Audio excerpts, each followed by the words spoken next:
Hello दोस्तों, नमस्कार। आप सबका बहुत बहुत स्वागत है दोस्तों आज की क्लास में। तो दोस्तों आज की हम लोग की जो क्लास होने वाली वो दोस्तों है ग्रामीण विकास की। इसमें दोस्तों हम लोग की सीरीज चल रही है 500 क्वेश्चन की। ओके, इसमें दोस्तों हम ग्रामीण विकास के जितने भी इंपॉर्टेंट क्वेश्चन बन सकते हैं वो सारे के सारे दोस्तों हम प्रैक्टिस करते हैं। ओके, तो दोस्तों आज की क्लास का दोस्तों हम लोग का जो पहला क्वेश्चन है वो दोस्तों कह रहा है कि उपखंड निम्न में से किसमें विभाजित होता है। उपखंड उपखंड दोस्तों जो हम लोग का वो दोस्तों पहले दोस्तों जो हम लोगों का जिला होता है वो हम लोग का उपखंड में विभाजित होता है। ओके, लेकिन दोस्तों क्वेश्चन कह रहा है कि उपखंड किसमें विभाजित होता है। तो उसमें दोस्तों ऑप्शन ए कह रहा है हम लोग का नगर में, या बी कह रहा है पंचायत में, या सी कह रहा है दोस्तों तहसील में, या डी कह रहा है ग्राम सभा में। ओके, दोस्तों जो हम लोग का उपखंड है वो दोस्तों हम लोग का विभाजित होता है किसमें, तहसील में। ओके, तो ये दोस्तों हम लोग का करेक्ट आंसर हो जाएगा। ओके, और जो हम लोग उपखंड है उसका दोस्तों जो हम लोग का प्रमुख होता है वो आपका पता है दोस्तों, वो होता है SDM। ओके, लेकिन दोस्तों जो हम लोग का तहसील है उसका प्रमुख तहसीलदार। ओके, अब दोस्तों हम लोग का नेक्स्ट अगला क्वेश्चन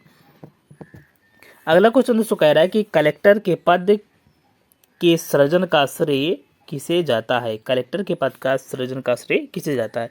इसमें हम लोग का ऑप्शन ए कह रहा है लॉर्ड मैकाले को, बी ऑप्शन कह रहा है लॉर्ड मिंटो को, या सी कह रहा है दोस्तों लॉर्ड रिपन को, या डी ऑप्शन होगा वारेन हेस्टिंग्स को। तो दोस्तों हम लोग का जो करेक्ट आंसर होगा वो दोस्तों ऑप्शन डी होगा, वारेन हेस्टिंग्स को। ओके, वारेन हेस्टिंग्स दोस्तों 1772 से लगाकर 1774 दोस्तों क्या रहा, ये गवर्नर रहा। ओके, लेकिन दोस्तों हम लोग का 1773 में ही दोस्तों रेगुलेटिंग एक्ट आ जाता है। ओके, इसके द्वारा दोस्तों बंगाल का गवर्नर जनरल जो होता है वो दोस्तों ये वारेन हेस्टिंग्स को बना दिया जाता है। इस हिसाब से दोस्तों बंगाल का जो पहला गवर्नर जनरल वाला वो कौन, वारेन हेस्टिंग्स। ओके, तो इसने दोस्तों जो हम लोग का राजस्व इकट्ठा करने के लिए दोस्तों एक दोस्तों इसने पद का सृजन किया, उसका नाम था दोस्तों क्या, कलेक्टर। ओके, अब दोस्तों हम लोग का नेक्स्ट अगला क्वेश्चन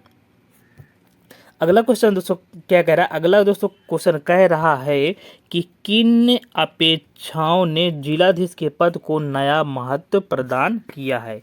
ए दोस्तों कह रहा है विकास के लिए, या बी कह रहा है जन कल्याणकार, या सी कह रहा है राजस्व, या डी कह रहा है दोस्तों हम लोगों का ए और बी दोनों के।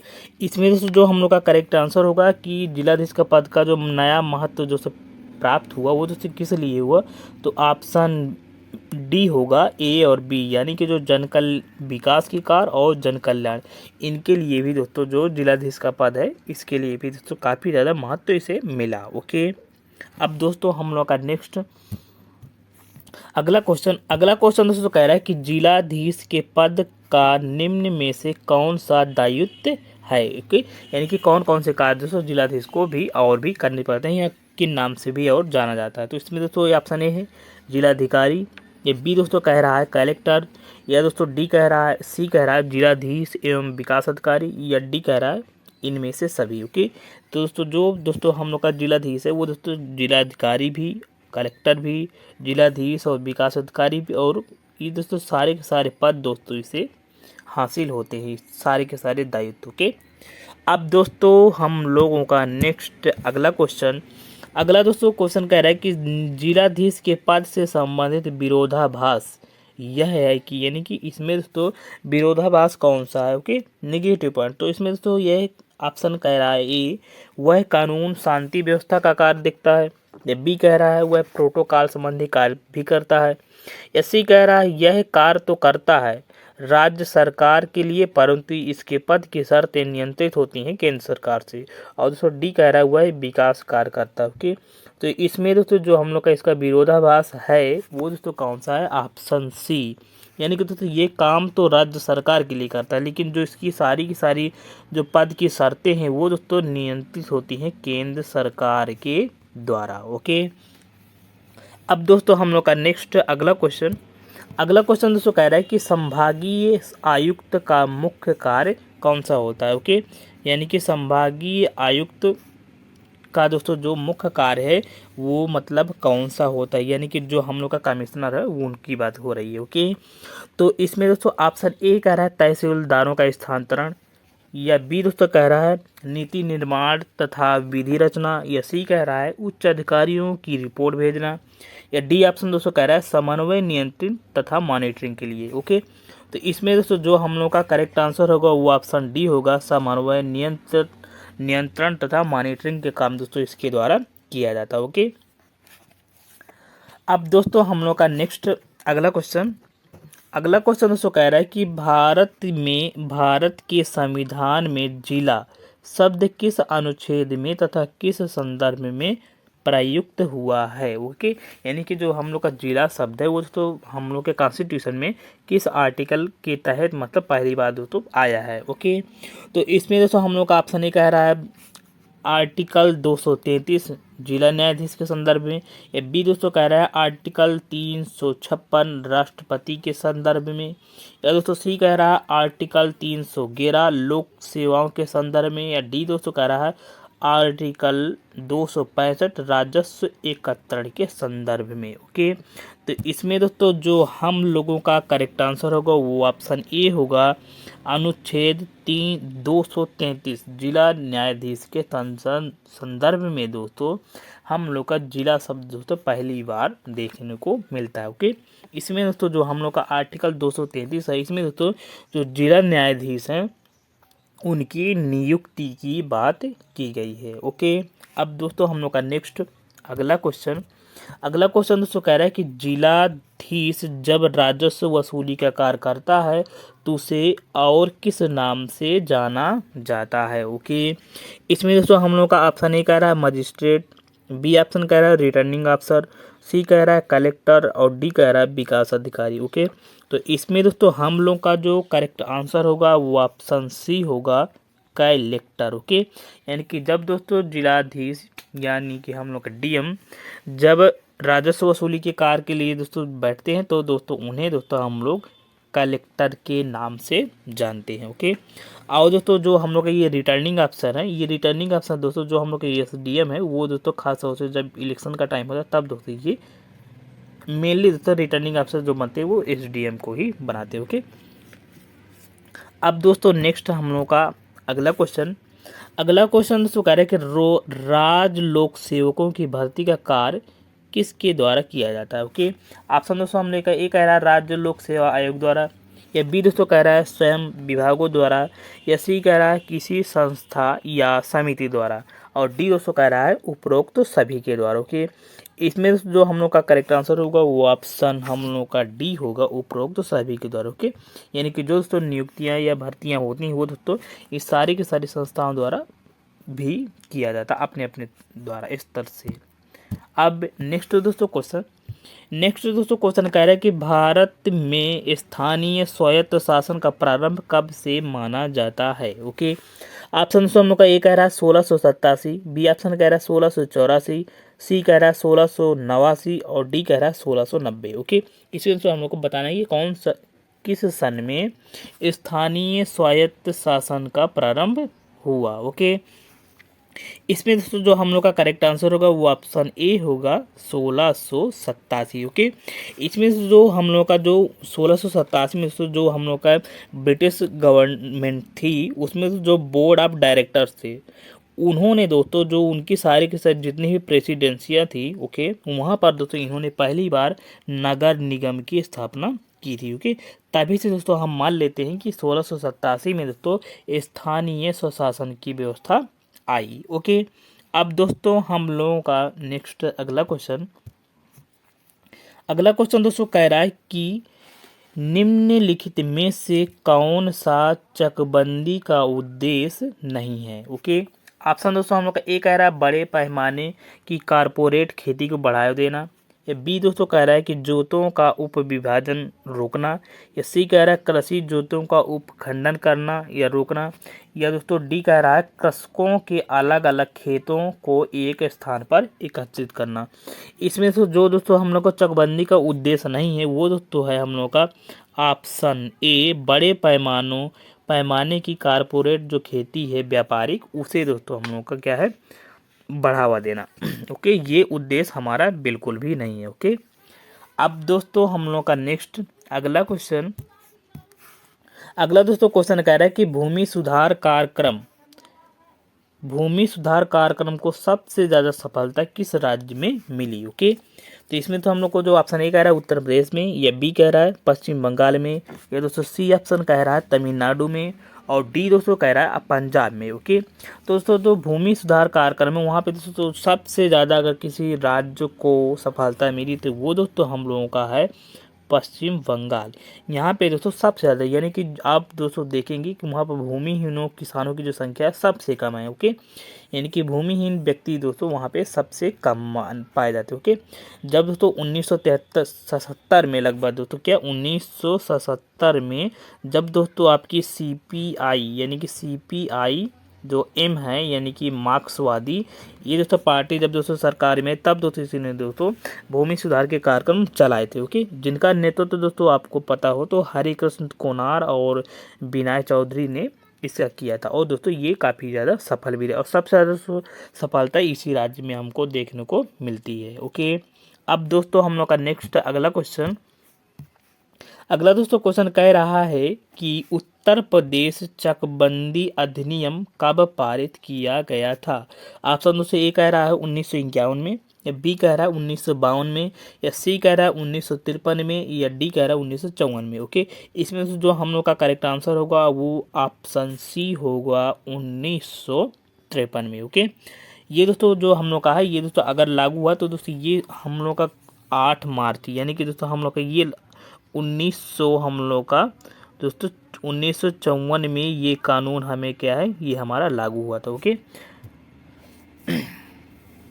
और दोस्तों ये दोस्तों पारित हो गया था 1953 में। ओके, अब दोस्तों नेक्स्ट हम लोग का अगला क्वेश्चन दोस्तों क्या कह रहा है कि लेखपाल खसरा तैयार करके अगले वर्ष किसके पास जमा कर देता है। ओके, इसमें हम लोग का ऑप्शन ए कह रहा है ग्राम प्रधान के पास, या बी कह रहा है रजिस्ट्रार कानूनगो के पास, और सी दोस्तों कह रहा है तहसीलदार के पास, और डी कह रहा है जिला कृषि अधिकारी के पास। ओके, तो इसमें दोस्तों हम लोग का जो करेक्ट आंसर होगा वो ऑप्शन बी होगा कि रजिस्ट्रार कानूनगो के पास। दोस्तों ये सारी की सारी जो हम लोग की ये खसरा की वगैरह जो प्रतियां हैं वो रजिस्ट्रार के पास लेखपाल जमा कर देता है। ओके, अब दोस्तों नेक्स्ट हम लोगों का अगला क्वेश्चन दोस्तों कह रहा है कि निम्नलिखित में से कौन सा भूमि सुधार से संबंधित है। ओके, इसमें ऑप्शन दोस्तों ए कह रहा है चिपको आंदोलन, बी कह रहा है भूमि दान यानी कि भूदान आंदोलन, या सी कह रहा है ए तथा बी दोनों, और डी कह रहा है ना तो ए और ना ही बी। तो हम लोगों का दोस्तों जो करेक्ट आंसर होगा वो ऑप्शन बी होगा भूदान आंदोलन। ये दोस्तों भूमि सुधार से दोस्तों ये वाला आंदोलन रिलेटेड। ओके, अब दोस्तों आगे दोस्तों भूदान के बारे में दोस्तों एक क्वेश्चन और है जिसके बारे में आपको पूरी जानकारी दोस्तों मिल जाएगी। ओके, तो चलिए दूसरे क्वेश्चन की ओर अगला। तो दोस्तों ये क्वेश्चन क्या कह रहा है, ये दोस्तों कह रहा है कि भूदान आंदोलन के बारे में निम्नलिखित में से कौन सा कथन असत्य है। ओके, इसमें दोस्तों ऑप्शन हम लोग का ए कह रहा है दोस्तों संत विनोबा भावे द्वारा प्रारंभ किया गया, या बी कह रहा है यह आंदोलन सर्वप्रथम तेलंगाना के पोचमपल्ली गांव से सन 1951 में शुरू हुआ है, या सी ऑप्शन का दोस्तों कह रहा है यह एक सरकारी आंदोलन था जिसके द्वारा बड़े पैमानों से भूमि लेकर भूमिहीनों में वितरित की गई, और दोस्तों जो हम लोग का डी ऑप्शन है वो कह रहा है यह एक स्वैच्छिक आंदोलन था जिसमें बड़े किसानों ने स्वेच्छा से अपनी भूमिहीनों को दान कर दी। ओके, तो इसमें दोस्तों हम लोग को बताना है कि कौन सा विकल्प दोस्तों हम लोगों का करेक्ट नहीं है, यानी कि कौन सा विकल्प दोस्तों हम लोग का क्या है असत्य है। तो इसमें दोस्तों हम लोग को बताना है कि जो हम लोग का रॉन्ग ऑप्शन है वो दोस्तों ऑप्शन सी है। ओके, ये दोस्तों सरकारी आंदोलन नहीं था। ओके, ये दोस्तों सरकारी आंदोलन बिल्कुल भी नहीं था। ओके, और दोस्तों ये दोस्तों किसके द्वारा चालू किया गया तो संत विनोबा भावे के द्वारा, और दोस्तों ये आंदोलन सबसे पहले दोस्तों आंध्र प्रदेश था जो दोस्तों अब तेलंगाना में पड़ता है, वहाँ से दोस्तों ये शुरुआत इसकी हुई थी। ओके, और दोस्तों ये दोस्तों बिल्कुल से दोस्तों स्वैच्छिक आंदोलन था। ओके, और जो दोस्तों बड़े किसान थे जिनके पास ज़्यादा भूमि थी उन्होंने दोस्तों अपनी मतलब स्वेच्छा से अपनी भूमि, जो भूमिहीन लोग थे उन्हें दोस्तों क्या दान की थी। ओके, तो दोस्तों ये दोस्तों हम लोग का हुआ भूदान आंदोलन। ओके, अब दोस्तों हम लोग का नेक्स्ट अगला क्वेश्चन दोस्तों कह रहा है कि निम्नलिखित में से कौन से संविधान संशोधन से भारत में भूमि सुधारों का मार्ग प्रशस्त हुआ। ओके, इसमें दोस्तों हम लोग का ऑप्शन ए कह रहा है पहला संविधान संशोधन 1951, बी दोस्तों कह रहा है चौथा संविधान संशोधन अधिनियम 1955, और दोस्तों सी कह रहा है 70वां संविधान संशोधन अधिनियम 1964, और दोस्तों डी कह रहा है 44वां संविधान संशोधन अधिनियम 1978। ओके, तो इसमें दोस्तों हम लोग का जो करेक्ट आंसर होगा वो दोस्तों है कि भूमि सुधारों का जब मार्ग प्रशस्त हुआ किस संविधान संशोधन के द्वारा, तो वो दोस्तों हम लोग का ऑप्शन ए होगा, पहला संविधान संशोधन। ओके, इसमें दोस्तों एक नया आर्टिकल दोस्तों 31 का आपको दोस्तों हम लिख के दे रहे हैं, 31 का दोस्तों हम लोग 31A कह सकते हैं, ये दोस्तों ऐड किया गया। ओके, जिसमें दोस्तों जमींदारी प्रथा के उन्मूलन की दोस्तों क्या बात कही गई थी। ओके, अब दोस्तों हम लोग का नेक्स्ट अगला क्वेश्चन दोस्तों कह रहा है कि भारत में संपत्ति का अधिकार है, यानी कि जो भारत में संपत्ति का अधिकार है वो कैसा है। ओके, तो ऑप्शन दोस्तों ए कह रहा है मौलिक अधिकार, बी दोस्तों कह रहा है विधिक अधिकार, और सी कह रहा है आर्थिक अधिकार, और डी दोस्तों कह रहा है सामाजिक अधिकार। ओके, तो दोस्तों जो भारत में हम लोग का संपत्ति का अधिकार है ये दोस्तों आर्टिकल बी के तहत आता है, यानी कि ये एक विधिक अधिकार यानी कि कानूनी अधिकार है ये। ओके, और दोस्तों ये शुरुआती दौर में दोस्तों ये दोस्तों मौलिक अधिकार की श्रेणी में दोस्तों हम लोग का ये आता था, लेकिन दोस्तों जो हम लोग का 44वां संविधान संशोधन हुआ 1978 में, तब दोस्तों इसे हटा दिया गया, और दोस्तों इसे दोस्तों आर्टिकल 300 का के तहत दोस्तों क्या है रख दिया गया। ओके, पहले दोस्तों ये हम लोग का मौलिक अधिकार के तहत आता था। ओके, अब दोस्तों हम लोग का नेक्स्ट अगला क्वेश्चन दोस्तों कह रहा है कि निम्नलिखित में से कौन सा भूमि सुधार भारत में सबसे पहले प्रारंभ किया गया। ओके, ऑप्शन दोस्तों हम लोग का ए कह रहा है कृषि जोत की अधिकतम सीमा का निर्धारण, या बी दोस्तों कह रहा है वंशी भूमि का भूमिहीनों में वितरण, या कह रहा है सी जमींदारी उन्मूलन, और दोस्तों डी कह रहा है चकबंदी। ओके, इसमें दोस्तों हम लोग का करेक्ट आंसर होगा वो दोस्तों ऑप्शन सी होगा, जमींदारी उन्मूलन। ये दोस्तों हम लोग का एक कानूनी प्रक्रिया थी, और दोस्तों ये दोस्तों शुरुआत हुई इसकी 1951 में। ओके, अब दोस्तों हम लोग का नेक्स्ट अगला दोस्तों कह रहा है कि उत्तर प्रदेश में जो जमींदारों उन्मूलन एवं भूमि सुधार अधिनियम जो कानून है ये दोस्तों कब पारित हुआ। ओके, इसमें दोस्तों हम लोग का ऑप्शन दोस्तों ए कह रहा है 1950 में, या बी कह रहा है 1952 में, या सी दोस्तों कह रहा है 1963, और दोस्तों जो हम लोग का डी ऑप्शन है वो कह रहा है 1974। ओके, तो इसमें दोस्तों जो हम लोग का करेक्ट आंसर होगा वो दोस्तों ऑप्शन ए होगा 1950 में। ओके, ये दोस्तों कानून दोस्तों 1950 से पारित हुआ, और दोस्तों इसे दोस्तों अगर लागू करने की बात करें तो ये दोस्तों हम लोग का लागू हुआ 1952 में। ओके, अब दोस्तों और दोस्तों ये दोस्तों किसके तहत हुआ, तो ये दोस्तों हम लोग के जो 9th शेड्यूल्स है यानी कि जो 9वीं अनुसूची है उसके तहत दोस्तों ये हम लोग का हुआ। ओके, अब दोस्तों नेक्स्ट हम लोग का अगला क्वेश्चन दोस्तों कह रहा है कि सर्वेक्षण में एक दूरस्थ त्रिभुज के कोणों को छोटा नहीं होना चाहिए, यानी कि जब हम लोग को सर्वेक्षण कर रहे हैं तो दोस्तों जो हम लोग का ट्रायंगल है वो दोस्तों कैसा यानी कि किस एंगल से छोटा नहीं होना चाहिए। ओके, तो दोस्तों जो हम लोग की भूमि है तो दोस्तों उसकी पैमाइश की बात यहाँ पे हो रही है। ओके, तो इसमें दोस्तों ऑप्शन ए कह रहा है 30 डिग्री, या बी कह रहा है 45 डिग्री, और दोस्तों सी कह रहा है 60 डिग्री, और डी कह रहा है 35 डिग्री। ओके, इसमें दोस्तों जो हम लोग का करेक्ट आंसर होगा वो ऑप्शन ए होगा 30 डिग्री। ओके, इससे कम दोस्तों जो हम लोग की भूमि है उसके दोस्तों एंगल इससे कम नहीं होना चाहिए। ओके, अब दोस्तों नेक्स्ट अगला दोस्तों क्वेश्चन कह रहा है कि निम्नलिखित में से किस चैन की लंबाई 66 फीट होती है। ओके, हम लोग को दोस्तों ऑप्शन ए कह रहा है इंजीनियर चैन, बी दोस्तों कह रहा है रिवेन्यू चैन, और दोस्तों सी कह रहा है गंटर चैन या गंटारी चैन, और दोस्तों डी कह रहा है मीटर चैन, या इसी को दोस्तों हम लोग को यहाँ पे दोस्तों चेंज नहीं यहाँ पे चैन होगा। ओके, तो इसमें दोस्तों मीट्रिक चैन भी इसी को बोलते हैं। ओके, तो अब दोस्तों हम लोग का नेक्स्ट अगला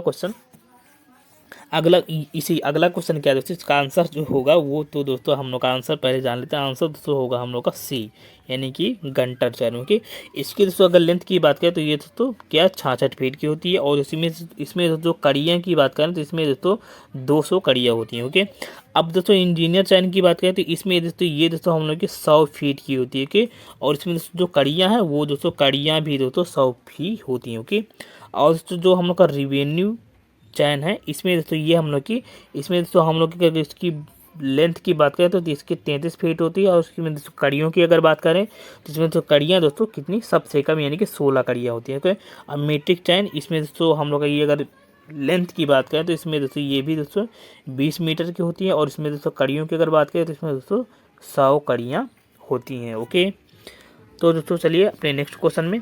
नेक्स्ट क्वेश्चन दोस्तों क्या कह रहा है, नेक्स्ट क्वेश्चन दोस्तों कह रहा है कि 23वां क्वेश्चन कह रहा है कि सर्वेक्षण के लगभग मध्य से गुजरने वाली सबसे अधिक लंबी रेखा को हम लोग किस नाम से जानते हैं। ओके, तो इसमें दोस्तों हम लोग का ऑप्शन ए कह रहा है सर्वे रेखा, ये बी कह रहा है दोस्तों प्रमाण रेखा, या सी कह रहा है आधार रेखा, या डी कह रहा है योजक रेखा। ओके, तो इसमें दोस्तों जो हम लोग का करेक्ट आंसर होगा वो ऑप्शन सी होगा। इसमें दोस्तों इसे हम बेस लाइन यानी कि हम लोग इसे आधार रेखा कहते हैं। ओके, अब दोस्तों हम लोग का नेक्स्ट अगला क्वेश्चन दोस्तों कह रहा है, अगला क्वेश्चन दोस्तों कह रहा है कि छोटे खसके यानी कि जो हम खसके का मतलब यहाँ पे दोस्तों एरिया से है। ओके, तो छोटे खसके की लंबाई निम्नलिखित में से कितने से कम होती है। ओके, ऑप्शन दोस्तों इसमें ए कह रहा है 10 मीटर, बी कह रहा है 12 मीटर, सी कह रहा है 16 मीटर, और डी दोस्तों ऑप्शन कह रहा है 20 मीटर। ओके, यहाँ पे तो आप लोग दोस्तों ध्यान रखिएगा खसके का मतलब दोस्तों यहाँ पे हम लोग का एरिया से है। ओके,